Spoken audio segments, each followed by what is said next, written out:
Hello and welcome to the class. Transfer property act 1882 में हम पढ़ रहे हैं राइट ऑफ मॉर्गेजी।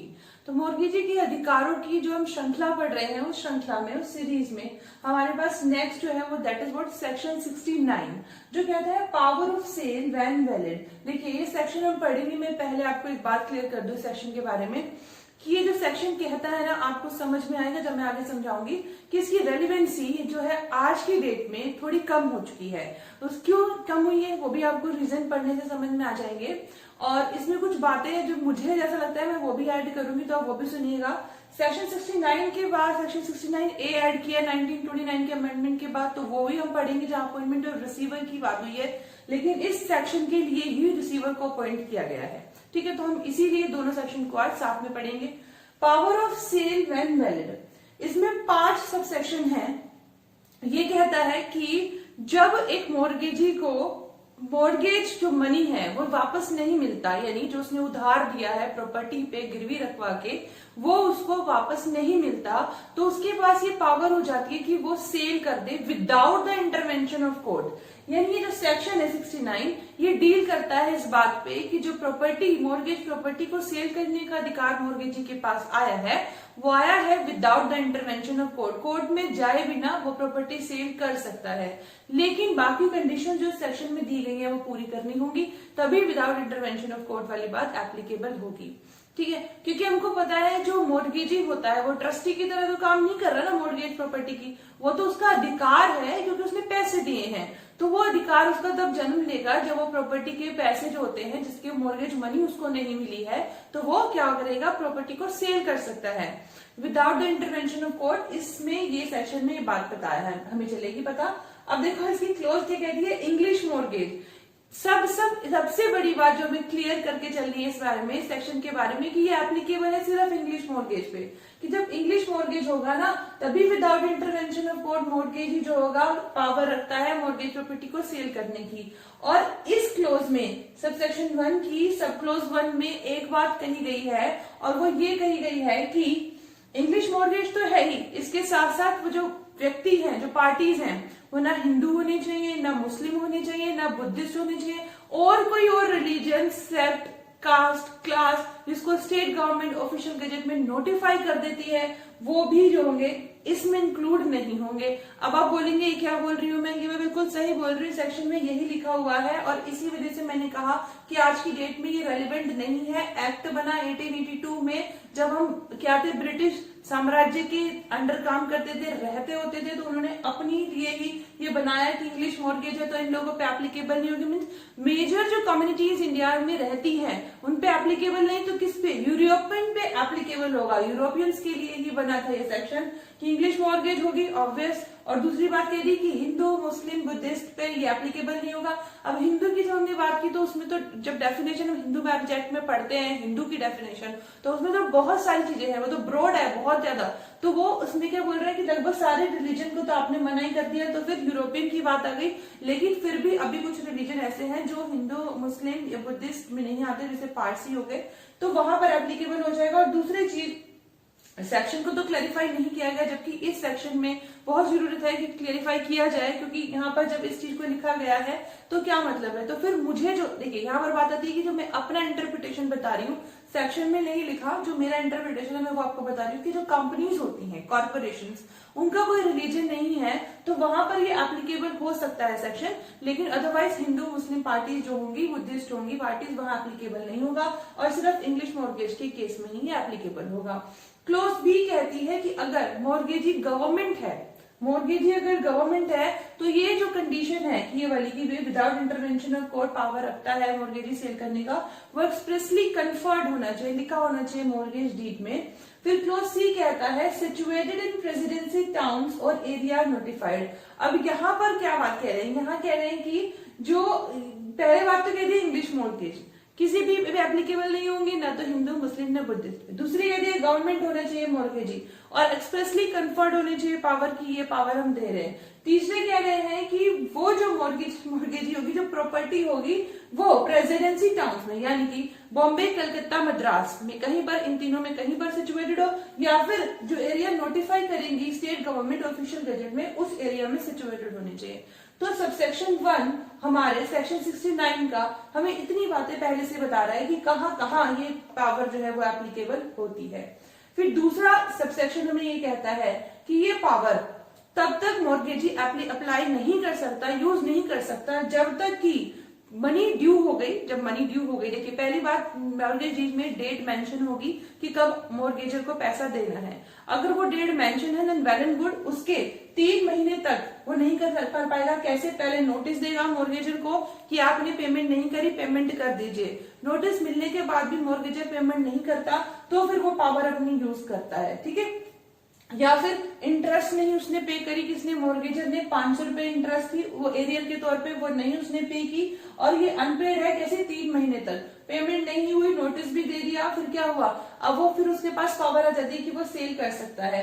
ये तो उस कंडीशन में बात हुई जब मेंशन है, मैंने आपको बताया मॉर्गेज चेक में डेट मेंशन है कि आप जो है आप मॉर्गेज पे मनी जो है तब पे करेंगे, लेकिन मॉर्गेजर ने पे नहीं करी ना, उसके 3 महीने के बाद नोटिस देने के बाद वो फिर सेल कर सकता है। लेकिन अगर ऐसा हो कि उसमें डेट मेंशन नहीं है कि किस डेट को उसने पेमेंट देनी है, तब अगर डेट मेंशन नहीं होती है तो प्रॉपर डेट रख करके भाई उतने टाइम पीरियड के लिए मॉर्गेज जो है दी गई थी, उसके बाद वो नोटिस देता है मॉर्गेजर को कि देखिए आप इतना टाइम हो गया, मॉर्गेज प्रॉपर्टी रखी है, अब मुझे मेरा पैसा वापस कर दीजिए। फिर वाली कंडीशन आ जाएगी कि 3 महीने के बाद वो सेल कर देगा अगर मॉर्गेजर से उसको कोई जवाब नहीं मिलता।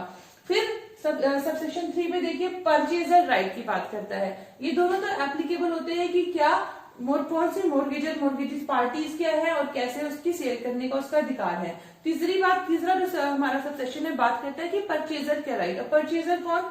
जब मॉर्गेजी ने अपनी इस पावर का इस्तेमाल करते हुए सेल कर दी प्रॉपर्टी, तो उस केस में जो परचेजर हुआ, अब परचेजर आया ना, वो परचेजर के अधिकार की बात करता है सबसेक्शन 3। सबसेक्शन 3 कहता है कि अगर मॉर्गेजी, ये जो हमने अभी नोटिस की बात की थी, या फिर अगर कोई गलती मॉर्गेजर से नहीं हुई थी उसके बावजूद भी वो सेल कर देता है प्रॉपर्टी, जब जिस परचेजर को उसने सेल की है उसका अधिकार ये है कि मॉर्गेजर उसके अगेंस्ट कुछ नहीं कर सकता। अगर मॉर्गेजर ये कहे कि देखिए मुझे नोटिस नहीं मिला था, मॉर्गेजी ने पहले ही प्रॉपर्टी सेल कर दी, या फिर वो ये बोले कि जो भी इसमें गाइडलाइंस थी, जो भी हमने मॉर्गेज में मेंशन किया वो तो सब मैं पूरी कर रहा हूँ, उसके बावजूद भी इसने प्रॉपर्टी सेल कर दी है, तो आपका टाइटल नहीं बनता। तो मॉर्गेजर जो होगा इस परचेजर के अधिकारों के साथ छेड़छाड़ नहीं करेगा। फिर क्या होगा? मॉर्गेजर का नुकसान होगा? जी नहीं, नुकसान नहीं होगा। मॉर्गेजर के पास ये रेमेडी है कि वो डैमेजेस के लिए क्लेम कर सकता है मॉर्गेजी को, ठीक है। ये वाली बात है, आपको सबसेक्शन 3 को ध्यान से रखिएगा। परचेजर का तो अधिकार बना रहेगा, उसने पैसे देके खरीदा है। हम बार बार बात करते हैं, पहले भी सेक्शंस में पढ़ चुके हैं कि अगर पर्सन एक्ट करता है गुड फेथ में तो उसके अधिकारों को कोई छेड़छाड़ नहीं करेगा, ठीक है। तो फिर मॉर्गेजर का क्या होगा? वो मॉर्गेजी के अगेंस्ट डैमेजेस के लिए क्लेम कर सकता है।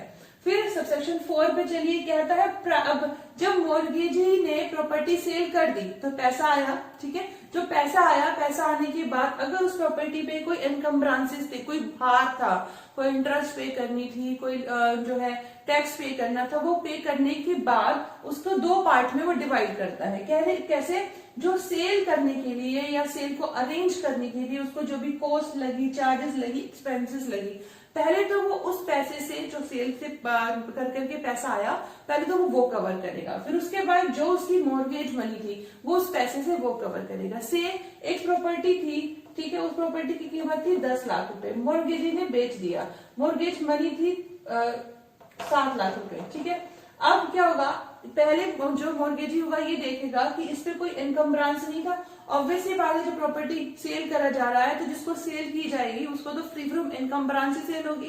तो अगर कोई इनकम्ब्रांस है तो मॉर्गेजी चुकाएगा, मॉर्गेजी ने चुका दी। अब इसे चुकाने के बाद जो उसके पास पैसे बचे, से अगर हम कहें 9 लाख रुपए बचे, ठीक है ना, तो इसकी मॉर्गेज मनी कितनी है? 7 लाख। तो वो क्या करेगा? पहले देखेगा कॉस्ट, चार्जेस, एक्सपेंसेस, मुझे सेल में कितने खर्च हुए।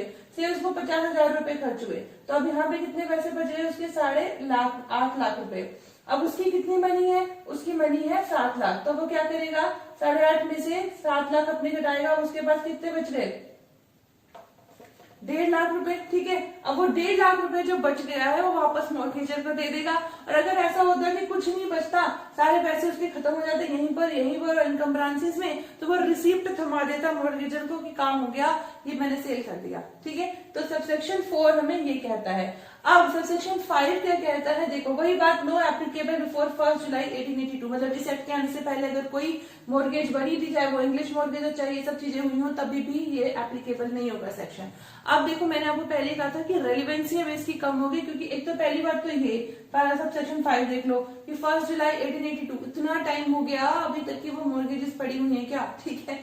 फिर दूसरी बात है, मैंने आपको बताया यहाँ पे जो रिलीजन वाली बात है वो थोड़ी खटकती है, फिर प्रेसिडेंसी टाउन वाली बात खटकती है, तो इसको थोड़ा सा जो मुझे लगता है इसको फिर से जो है अमेंड करने की जरूरत है चीजों को। अब सेक्शन 69A जो रिसीवर की बात करता है उसमें ये कहा गया है कि जब इस सेक्शन की पावर को इस्तेमाल करने के लिए एक रिसीवर को अपॉइंट किया जाता है। रिसीवर कौन होगा, जो मॉर्गेजर के लिए काम करेगा, मॉर्गेजर के एजेंट के तौर पे, प्रॉपर्टी के रख रखाव के लिए मॉर्गेजर उसको रखेगा, रिसीवर को रखेगा। रिसीवर हम सीपीसी में भी पढ़ते हैं, आप मुझे बताइएगा कौन से ऑर्डर में पढ़ते हैं, नीचे कमेंट बॉक्स में कमेंट करके, ठीक है। तो इसमें 69A रिसीवर रखा मॉर्गेजर ने अपनी प्रॉपर्टी के लिए, प्रॉपर्टी को मैनेज करने के लिए, कोई कुछ भी देखने के लिए, कोई फायर से बचाने के लिए, कोई चार्जेस ना हो उस पर, हर तरीके से रख रखाव के लिए उसने रखा मॉर्गेजर ने।